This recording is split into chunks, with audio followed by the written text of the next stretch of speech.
श्री स्वामी समर्थ. आजच्या व्हिडिओमध्ये तुम्हा सर्वांचं खूप खूप स्वागत. वर्षातून एकदा येणारी होलिका पौर्णिमा म्हणजेच होळी दहनाच्या दिवसाचं किंवा रात्रीचं खूप महत्त्व आहे. या रात्री लोक काही चुकीच्या मार्गाने सुद्धा उपाय करत असतात किंवा चुकीचे उपाय सुद्धा लोकांच्या वाईटासाठी करत असतात. पण आपल्याला आपल्या फायद्यासाठी किंवा आपलं वर्ष चांगलं जावं किंवा आपल्या घरामध्ये सुख समृद्धी यावी यासाठी आपल्याला उपाय करायचे आहेत. आपल्याला कोणाचंही वाईट किंवा कोणती असा जादुई मॅजिकल काळी जादू म्हणतात ज्याला, असं काही आपल्याला करायचं नाही. आपल्याला फक्त आपल्या सुखासाठी आपल्याला काही उपाय करायचे आहेत. तर मी आजच्या व्हिडिओमध्ये तुम्हाला असे काही मॅजिकल 3 उपाय सांगणार आहे, ज्यामुळे तुमचे सगळे प्रश्न नक्की दूर होतील किंवा ज्या तुमच्या अडचणी आहेत त्या तुमच्या दूर होतील आणि 21 दिवसामध्ये, फक्त 21 दिवसामध्ये तुम्ही हे उपाय केल्यानंतर तुम्हाला त्याचा प्रभाव दिसू लागेल. तर पहिल्या उपायासाठी आपल्याला काय करायचं आहे, एक कागद घ्यायचा आहे, एक पेन घ्यायचा आहे. काळा पेन असेल तर अतिउत्तम, नसेल तर तुम्ही ब्ल्यू पेनसुद्धा वापरू शकता. त्या कागदावरती आपल्याला, मी तुम्हाला टाईम सांगते, तो म्हणजे संध्याकाळी 8 8:30 ते 9 वाजेपर्यंत तुम्ही हा उपाय करू शकता किंवा 8:15 ते 8:50 तुम्ही हा उपाय करू शकता होळीच्या रात्री, जेव्हा आपली होलिका दहन चालू असतं तेव्हा. तर त्या रात्री आपल्याला काय करायचं आहे, एक कागद, व्हाईट कलरचा कागद घ्यायचा आहे. त्याच्यावरती ब्लॅक पेनाने किंवा ब्ल्यू पेनाने आपल्याला जो काही आपल्या घरामध्ये प्रॉब्लेम आहेत किंवा एखाद्या व्यक्तीचं नाव घेऊन त्या व्यक्तीचं मनामध्ये बोलायचं आहे की या व्यक्तीचा राग कमी झाला आहे, या व्यक्तीचा आजार कमी झाला आहे किंवा जो कोणता आजार असेल तो आजाराचं नाव घेऊन फक्त इंटेन्शन आपल्याला द्यायचे आहे त्या व्यक्तीबद्दल की हा त्याचा प्रॉब्लेम जो आहे तो कमी झालेला आहे, असं बोलून आपल्याला त्या व्यक्तीचं, जर समजा राग असेल तर राग लिहायचा आहे किंवा आजार असेल तर आजार लिहायचा आहे, असं त्या व्यक्तीची नावं घेऊन तुम्ही एकाच कागदावरती घरातल्या प्रत्येक व्यक्तीचं नाव घेऊन तुम्ही इंटेन्शन देऊन त्या व्यक्तीचा प्रॉब्लेम त्या कागदावरती लिहायचा आहे. आता ते लिहून झाल्यानंतर आपल्याला काय करायचं आहे, प्रत्येक व्यक्तीचा एखादा जुना कपडा असेल, जर तो धुतलेला असेल, जर तुम्हाला लागणार नसेल, जुने कपडे असतात आपण तसेच ठेवून देतो, त्याचा छोटा तुकडा, आपल्याला एक तुकडा घ्यायचा आहे. प्रत्येक व्यक्तीच्या कपड्याचा एक छोटा तुकडा घ्यायचा आहे. तो तुकडा त्या कागदावरती आपल्याला ठेवायचा आहे आणि कागद तो फोल्ड करायचा आहे. तर फोल्ड केल्यानंतर त्या कागदावरती आपल्याला थोडंसं राईचं तेल टाकायचं आहे. राईचं तेल टाकल्यानंतर हा कागद आपल्याला घेऊन होळीच्या, जो मी तुम्हाला वेळ सांगितला होळी दहनाच्या, त्या अग्नीमध्ये आपल्याला टाकायचं आहे. अग्नीमध्ये टाकल्यानंतर एक फेरी मारायची आहे. कमीत कमी एक फेरी अग्नीमध्ये टाकल्यानंतर मारायची आहे आणि जे तुम्ही बोललेला आहात की या व्यक्तीची ही समस्या दूर झालेली आहे, या व्यक्तीचा हा प्रॉब्लेम दूर झालेला आहे, असं बोलून जे तुम्ही त्याच्यामध्ये चिठ्ठी आपल्या कागदावरती लिहिलेलं आहे तेच तुम्हाला पुन्हा बोलून तिथे नमस्कार करून पुन्हा घरी यायचं आहे. तर घरी आल्यानंतर, ते टाकून आल्यानंतर पुन्हा मागे वळून बघायचं नाही आहे. का तर आपण निगेटिव्हिटी त्या अग्नीमध्ये सोडत आहोत आणि ती आपल्याला पुन्हा आपल्या घरामध्ये यायला नको आहे. म्हणून आपल्याला काय करायचं आहे, आपण मागे वळून बघायचं नाही आहे. मागे वळून बघायचं नाही. घरी आल्यानंतर आपल्याला पुन्हा हातपाय स्वच्छ धुवायचे आहेत आणि शांत मनाने बसायचं आहे.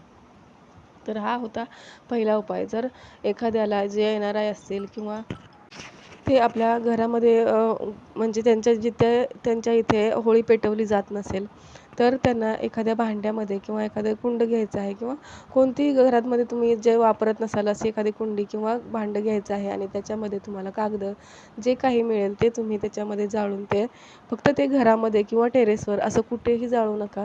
तेवढी सावधानी घ्यावी लागेल, कारण होळी आपण निगेटिव्हिटी जाळण्यासाठी होळी आपण पेटवतो. तर ती दरवाजाच्या बाहेर किंवा आपल्या गॅलरीच्या सुद्धा बाहेर, म्हणजे अंगणामध्ये जर शक्य असेल तर गॅलरीचे दरवाजे आपल्या घराच्या बाहेरच ते शक्यतो पेटवा.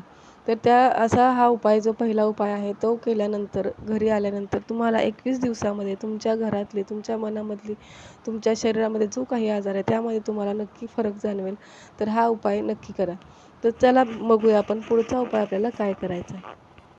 पुढचा उपाय आपल्याला करायचा आहे, आपल्या घरामध्ये सुख, शांती, समृद्धी, पैशाची आवक वाढण्यासाठी हा महत्त्वाचा उपाय आहे. हा उपाय तुम्ही नक्की करा. हा उपाय आपल्याला करायचा आहे होळीच्या दुसऱ्या दिवशी, म्हणजेच धुलीवंदनाच्या दिवशी. तर या दिवशी आपल्याला काय करायचं आहे, सकाळी सकाळी अंघोळ वगैरे करून आपल्याला जिथे होळी जाळली त्या होळीच्या तिथे जाऊन थोडीशी त्याची चिमूटभर राख आणायची आहे. राख आणल्यानंतर त्या राखेमध्ये घरी आल्यानंतर थोडीशी हळद मिक्स करायची आहे. हळद मिक्स केल्यानंतर घरामध्ये आपल्याकडचा एखादा कोणताही कॉईन, कोणत्याही करन्सीचा कॉईन आपल्याला घ्यायचा आहे. तो कॉईन घेतल्यानंतर एक प्लेट घ्यायची आहे. त्या प्लेटमध्ये आपल्याला तो कॉईन ठेवायचा आहे. कॉईन ठेवल्यानंतर ही जी आपण हळद मिक्स केलेली जी होळीची राख आहे, जास्त घेऊन यायचं नाही आहे. थोडी जेवढी आपल्याला लागणार आहे, 1 चिमूट 2 चिमूट असेल तरीसुद्धा चालेल. त्यामध्ये हळद मिक्स करून ती राख त्या कॉईनवरती टाकायची आहे. टाकल्यानंतर 5 फुलवाल्या लवंगा घ्यायच्या आहेत. या 5 फुलवाल्या लवंगा त्या कॉईनच्या आजूबाजूला 5 दिशेला ठेवायच्या आहेत. त्याचं फूल असेल ते बाहेरच्या साईडला ठेवायचं आहे. दांडा कॉईनच्या बाजूला झाला पाहिजे. अशा पद्धतीने ते फुलासारखं आपल्याला ठेवायचं आहे 5 लवंगा.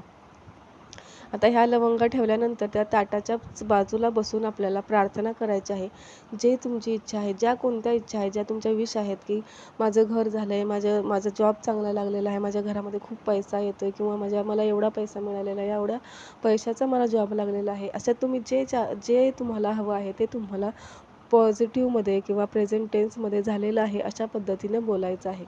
आता हे बोलल्यानंतर तुम्ही ओम श्रीं क्लीं ह्रीं नमः असा मंत्र बोलायचा आहे. ओम श्रीं क्लीं ह्रीं नमः हा मंत्र बोलायचा आहे. हा मंत्र बोलून झाल्यानंतर जितक्या वेळात तुम्हाला बोलायचं आहे तेवढ्या वेळ तुम्ही बोलू शकता. 5-10 मिनटं बोलून झाल्यानंतर त्या ताटामधले जे लवंग आहेत, त्या 5 लवंगा बाहेर 4 दिशेला 4 टाकायचे आहेत आणि 1 वरती टाकायचे आहे. त्यानंतर घरामध्ये येऊन पुन्हा जो आपण कॉईन ठेवलेला आहे, त्या कॉईनवरची जी राख आहे, हळद आहे, जी आहे ती आपल्याला घरामध्ये दरवाजाच्या बाहेर कोणत्याही दिशेला तुम्ही ती फूक मारून उडवू शकता.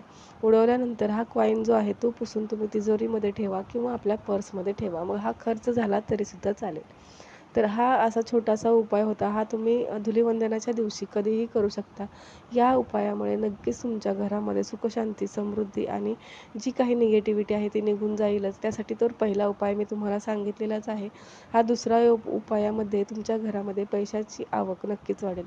हे जे उपाय आहेत ते आपण इतर दिवशी करू शकत नाही. ह्या होळीच्या निमित्ताने मी हे उपाय तुम्हाला सांगत आहे आणि हे उपाय याच दिवशी केले तर त्याचा 1000 पटीने लाभ आपल्याला नक्कीच मिळेल.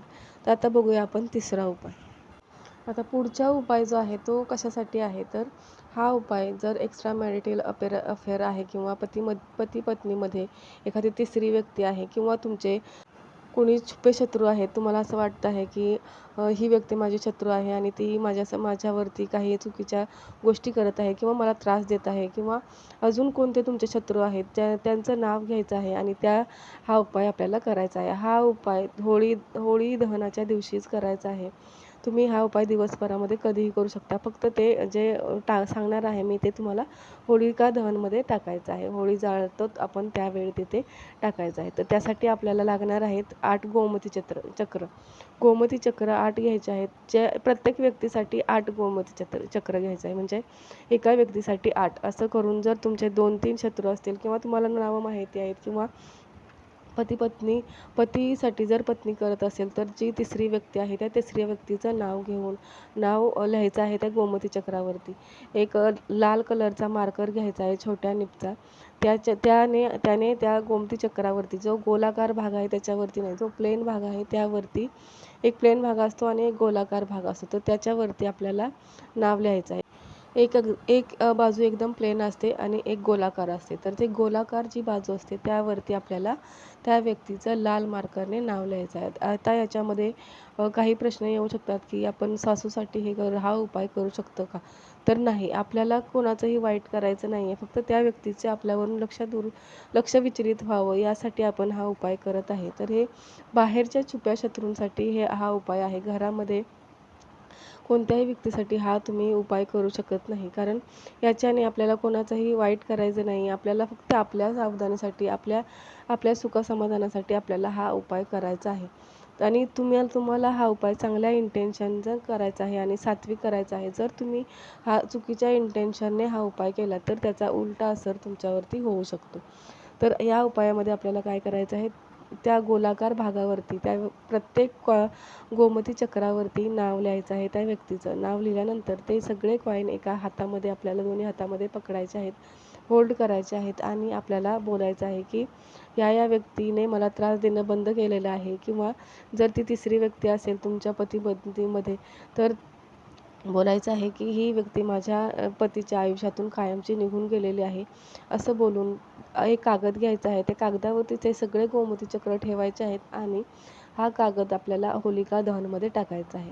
होलिका दहनमध्ये टाकल्यानंतर त्या जाळामध्ये, अग्नीमध्ये टाकल्यानंतर पुन्हा प्रार्थना करायची आहे. 3 फेऱ्या मारायच्या आहेत आणि मागे वळून न बघता आपल्याला पुन्हा घरी यायचं आहे. घरी आल्यानंतर न विसरता आपल्याला हातपाय धुवायचे आहेत. तर ह्या उपायामध्ये जर एखाद्या व्यक्तीचं नुकसान होऊ नये, किंवा कोणत्याही चुकीच्या इंटेन्शनमध्ये आपण हा उपाय करू नये, हे मी पुन्हा एकदा सांगते. कारण त्याचा चुकीचा असर तुमच्यावर सुद्धा होऊ शकतो. जर तुम्ही चुकीच्या इंटेन्शनने ह्याचा उपयोग केला, तर तुम्हाला त्याचा उलटा असर होईल. तर ह्या उपाय खूप हे झालेला आहे. मी खूप वेळा हा उपाय केलेला आहे आणि या उपायाचा अनेक जणांना खूप फायदासुद्धा झालेला आहे. तर त्यासाठी मी तुम्हाला हा उपाय सांगत आहे. आजच्या व्हिडिओमध्ये मी जे हे 3 उपाय सांगितले ते तुम्ही विश्वासाने करा आणि नक्की करा. नक्की या उपायांचा लाभ घ्या. हा व्हिडिओ कुठेही आवडला असेल तर व्हिडिओला लाईक करा, चॅनलला सबस्क्राईब करायला विसरू नका. पुन्हा भेटूया पुढच्या व्हिडिओमध्ये. तोपर्यंत श्री स्वामी समर्थ. धन्यवाद.